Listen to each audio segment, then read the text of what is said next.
Kol Halo Yahweh Bahashim Yahweh Shai Bahashim V'Kakodash. Double honors to the apostles of GMS who teach and rule well. Salutations to you brothers in the highways and byways, making your body a living sacrifice. Salutations also goes out to you brothers and sisters tuning in, listening, and learning. I'm the brother Malak from the Diligent Soldier Camp here in Boston, Mass. And as always, I pray this lesson be edifying to the elect. The name of this one is The Charagma is Not Hidden. The charagma is not hidden. Because you will soon find out, man, that, starting with the apostles on down, they've been warning us and warning you about this day for the past 30 plus years, man. Okay, and in the last maybe I want to say 12, 14 years on YouTube. Okay, telling you, man, that the RFID chip, known in the Bible as the MO to the TB, is that charagma, is that mark, man.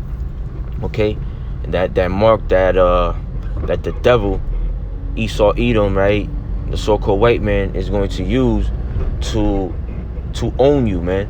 Okay, to completely and utterly own you, man. And they're gonna do it with wiles, man. All right, as the scripture says, the wiles of the devil, man, the tricks and the traps of the devil.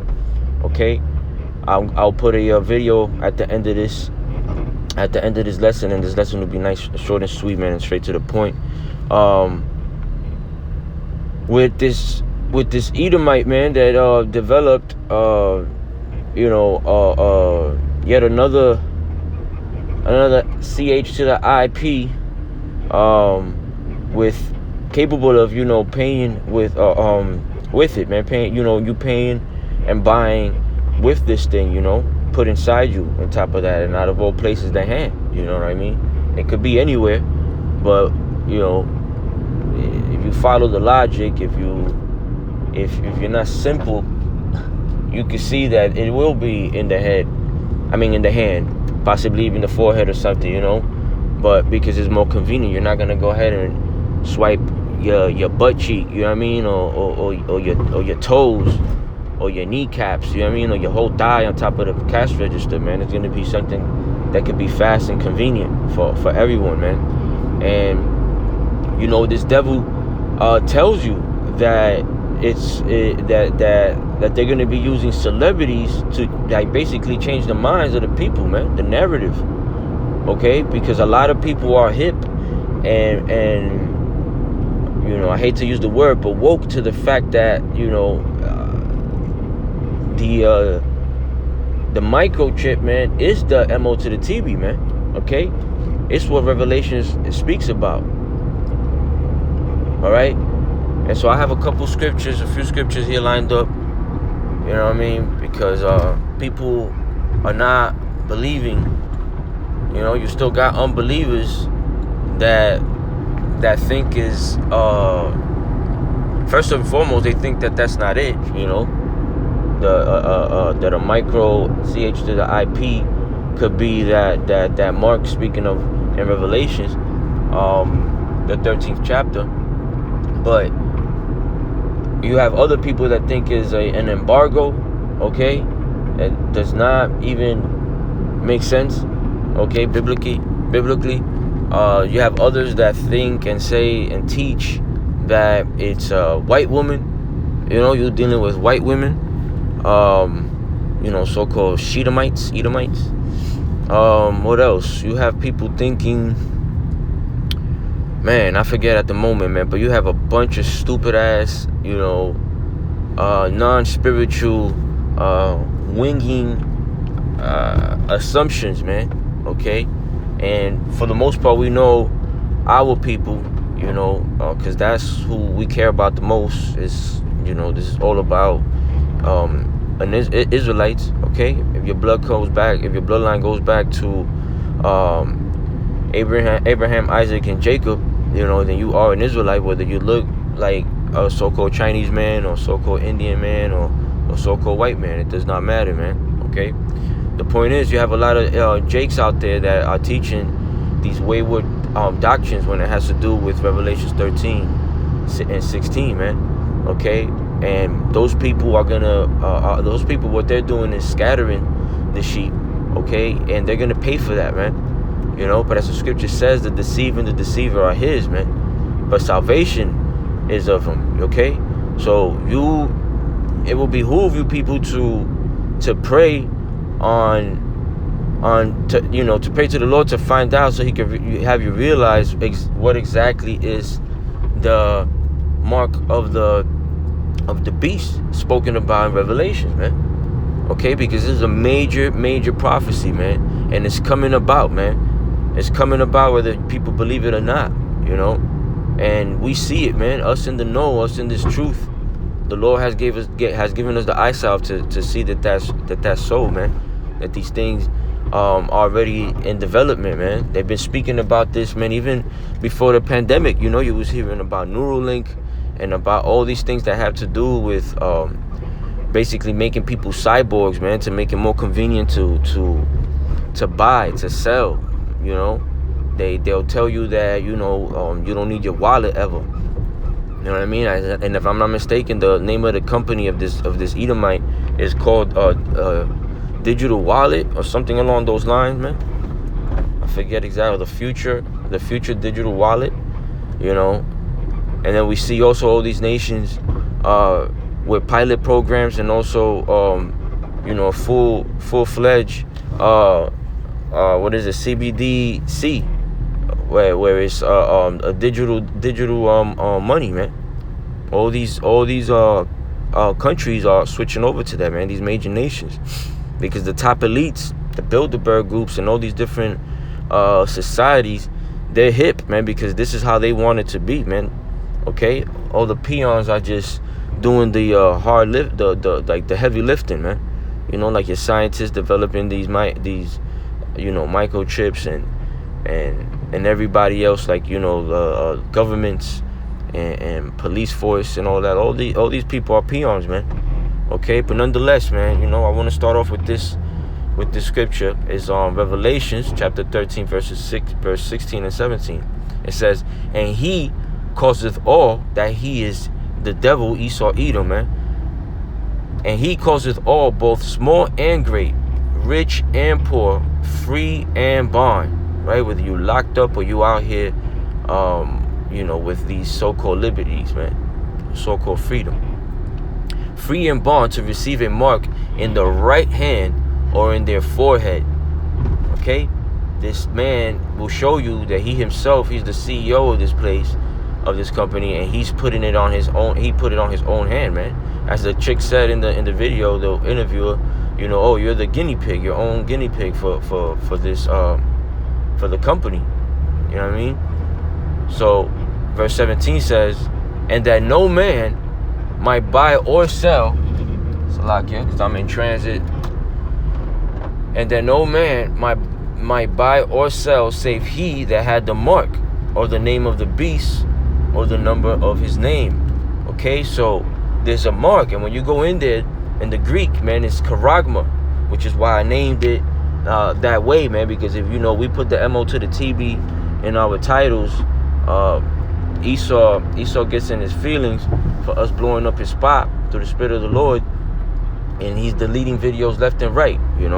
I've already said enough keywords for this man to have grounds to delete the video. But nonetheless, whoever does hear it, we're supposed to hear it, and that's why we do this, man. Okay, so that mark is going to be put in people's hands, man. Everybody. This is the goal of this devil, is to MO to the TB everybody. Okay, and he's going to succeed in doing so with the heathens and most of the 2/3. Okay, the elect, however, will not get this thing, man. Okay, because the Lord has reserved men to not bow their knees to Baal, man. Because this is the modern day all, man. Okay, this is the modern day Tower of Babel, trying to be built by Esau, man. Attempting to be built by Esau, man. So brothers and sisters gotta take heed to that, man.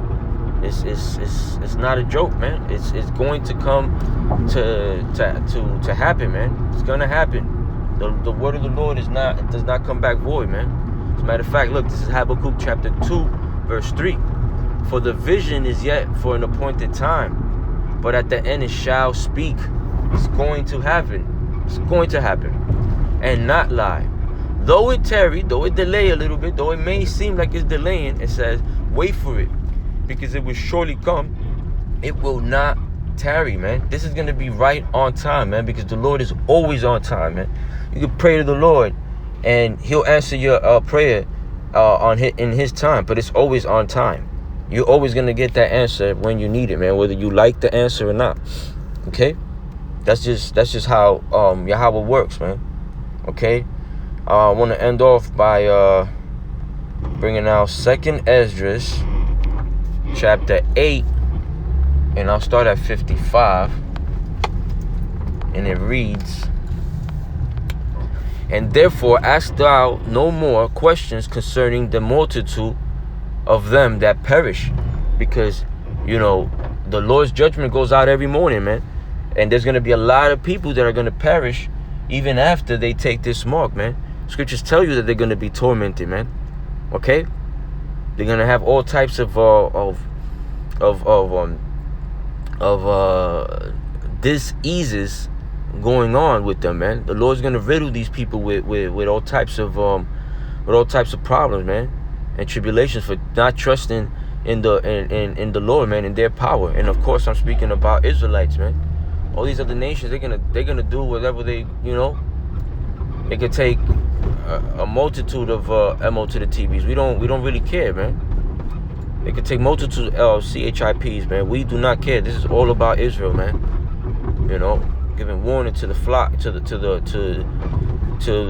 Lord's flock, right, which is the elect, but also giving warning, getting that blood off of our hands to the rest of the Israelites, man, the hard-headed, stiff-necked multitude that the Lord here is telling us not to be asking no more questions concerning them, man, because they're going to perish. Verse 56 says, for when they had taken liberty, they despised the Most High, thought scorn of his law, and forsook his way.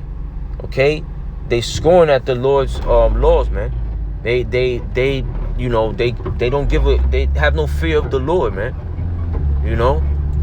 We look like total fools to them when we in the highways and byways, when we even if it's family members, man. You warn them, and it's like they're comfortable in the reward that Esau has given them, man, in this side, man. That's basically it. Besides not having any type of faith, and if they do have any type of faith, it's a vain faith that was built up and given to them by Esau, man. That's all it's about. That's all Esau gave them, man. Was vain, was a vain faith, man. Okay. Verse 57. Moreover, they have trodden down his righteousness, and said in their heart, there is no God. Yeah, and that knowing must die. Okay, so that's the point, man. These people, you're gonna die if you take this, man. And before you die, the Lord is gonna make you feel it. He's gonna make you go through it, man. The elect is going through the ringer right now, man. Okay, they're being tried as gold is tried, man. Taking out all those impurities out, man. They're already doing that. But you people that take this that take this man's mark, man, you're going to receive your reward, man. And it's not going to be pleasant, man. Okay? It's not going to be pleasant. It's going to be utter pain, man. Anguish, man. Scriptures tell you, man, the same shall know it by death, by pain, man. So, you brothers and sisters, man, take heed, man. Don't be simple, Take heed to this, man. Pray to the Lord that he'll change, that he helps you realize it.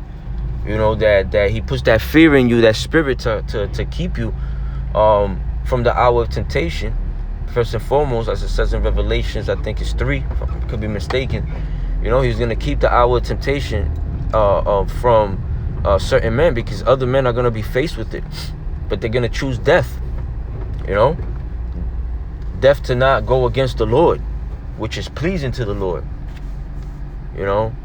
So with that, man, I hope this lesson was edifying. I know it was a little short, not too many details, but I'll put this video, you know, right after. I'll play this video so you brothers can see what these people have in store, man. Okay? So with that, I want to give all honors and praises to Yahweh, Bahashim, Yahweh Shai, Bahashim V'Kakodash. Double honors to the apostles of GMS who teach and rule well. Salutations to you brothers in the highways and byways, making your body a living sacrifice. Salutations also goes out to you brothers and sisters tuning in, listening, and learning. Shalom. Actual check or bought something with cash. Swiping and tapping our cards and our apps are not just the easiest way to spend money, they're the safest way, unless, of course, we misplace our phones or our wallets, and then it's a nightmare. It is hard to misplace your hands, however. And soon your hand may be all that you need to buy anything that you can afford and many things that you can't. Because a company called Walletmore is developing a very teeny tiny chip. You see it there in the X-ray? That should creep you out. The chip is like the ones that are found in smart credit cards or debit cards. And the chip gets embedded just under your skin and makes your whole hand a credit card. Joining me now is Wojtek Perota. He's the CEO and founder of Walletmore. Okay, Wojtek, this is so futuristic and out there, but walk me through how it actually works. Hey, so first of all, thanks for having me.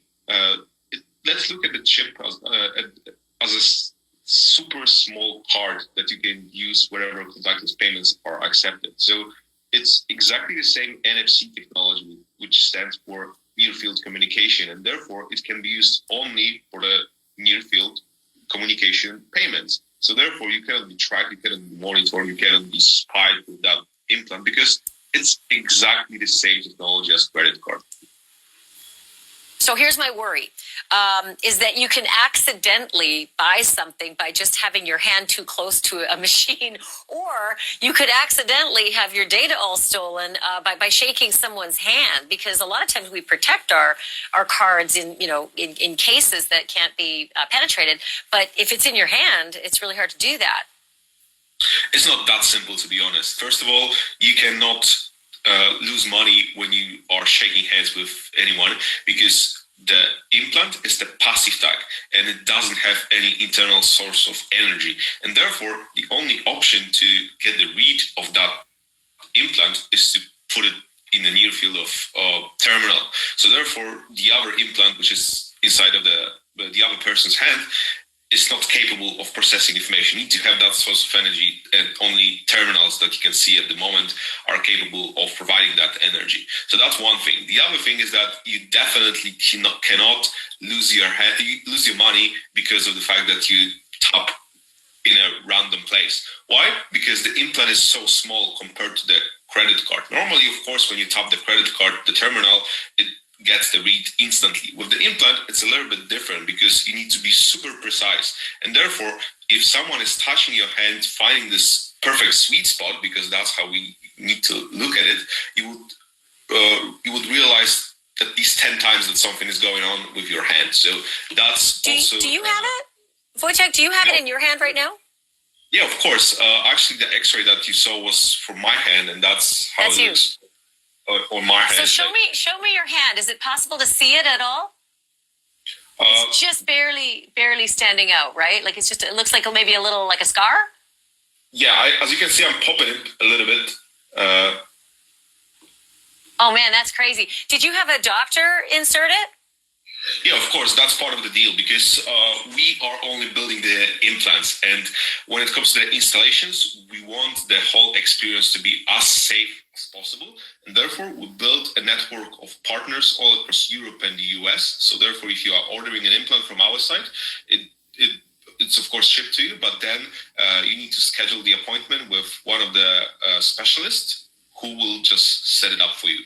So do you use it? Like, do you go up to a cashier and say, "Yeah, I'll just tap my hand"? And if that's the case, what's the reaction from the sales clerks? Yeah, of course. I've been testing it myself since the very beginning. I have been the first person to get it installed, and reactions are pretty wild, to be honest. Sometimes people just don't care, but because when they are stuck in the office for like 10 hours, they just do not care. They just care about having the payment to be processed. But sometimes the reactions are really extreme because when I tap my hand and there's clearly nothing hidden inside of the loaf or anything else, anywhere else, they are just asking how the hell is that possible? You need to have a watch somewhere down here in your shirt. But when I'm just taking it down and seeing and showing that okay, there's nothing out there, then the conversation begins. But in most cases, it turns out to be like a positive conversation, because as long as I explain how it works and what's actually inside, they're pretty much optimistic about it. So there is an instant. Well, I'll tell you what, there's still a lot of regulatory there. I mean, this is a long way before its mass market appeal, but it is really interesting to see that you're on the leading edge of this and that you're doing it yourself as your lead guinea pig. Wojtek Paprota, thanks so much for being on. I want to stay with you on this story to see how you do with the business. Thank you for watching. Go to newsnationnow.com to find News Nation on your television. So you need some. Dad's work. Meet daughter's playtime. Wait till you hear this. Thank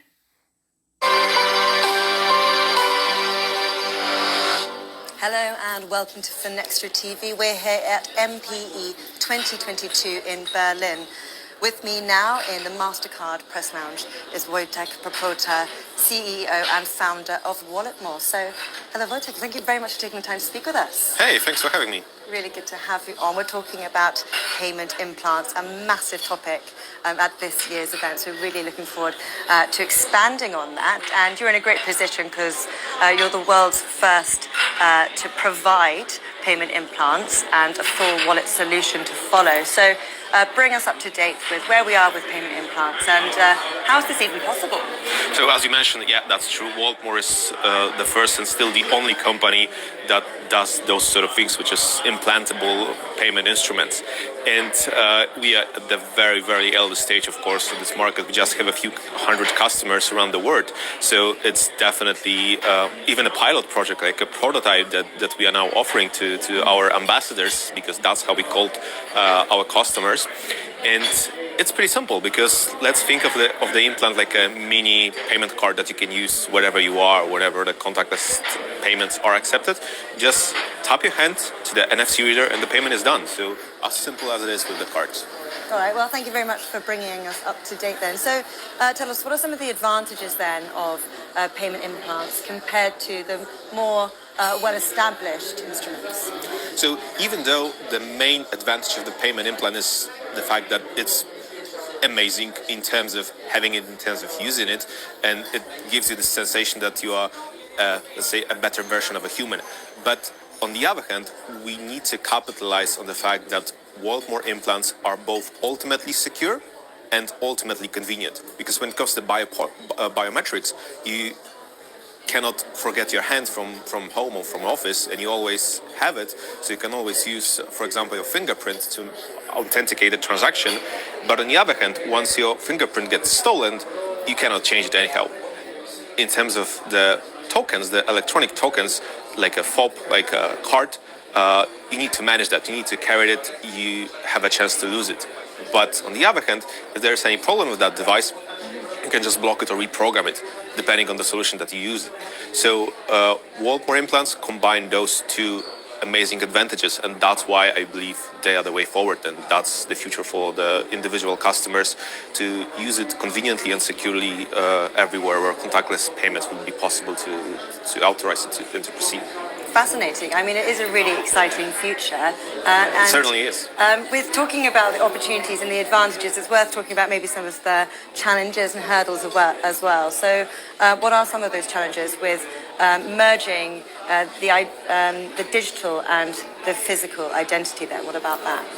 I believe, Walletmore is certainly a very disruptive innovation. And whenever we are looking at the product life cycle of the disruptive innovation, we are always starting with the same group of people. It's innovators and early adopters.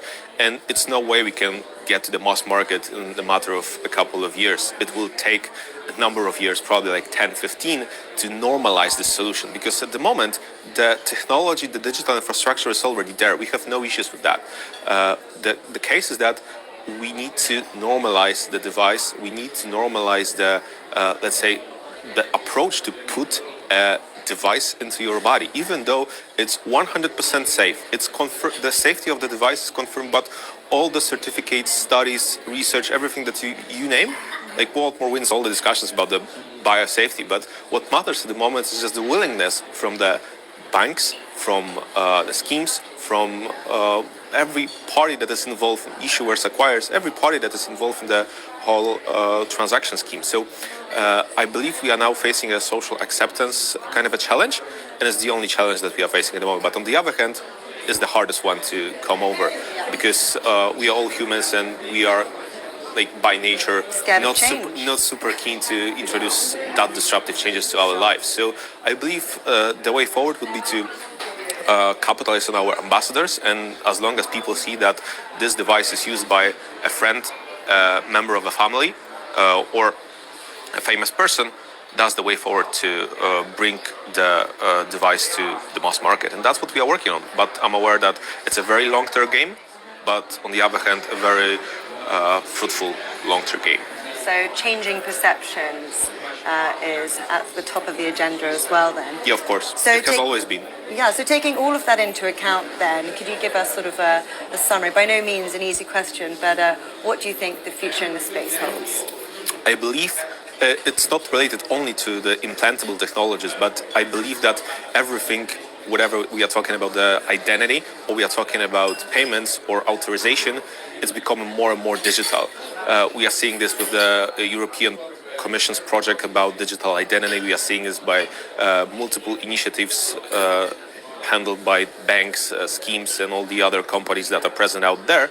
And I believe that Baltimore sort of matches these trends out there. And since more and more gateways and paths are there for the world more to step in and to follow, such as being able to offer customers not only a payment solution in the implant, but also an option to, for example, authorize their identity when they are, for example, at the airport and they need to identify themselves to board the airplane, or to go to the local doctor and show them medical documents that they are willing to show, of course. And all of these challenges related to the cybersecurity, to the data management challenges are there to be handled by Baltimore. But from a technological perspective, the technology is there. What matters is the willingness from those partners to enable us to offer those services to our customers. Because from our perspective, our device, the implant, is always seen and marketed as an enabler, as an aggregator of multiple features. But in order to be there and to offer those applications and all of these services, you need to have the connection with those partners. So it's not only a challenge towards the individual customers, but also the companies that would be willing to work with us and to put themselves on the same level as Baltimore when it comes to the disruptive innovator. Sure. Sometimes it might be scary, but I believe, again, in the long-term game, that's something that will happen. So partnerships are key. So I'll let you get back to the event so you can share your insights with the other delegates and sponsors. But Wojtek, thank you so much. It's thank a really you very much for exciting having space. me. Yes, thank you very much.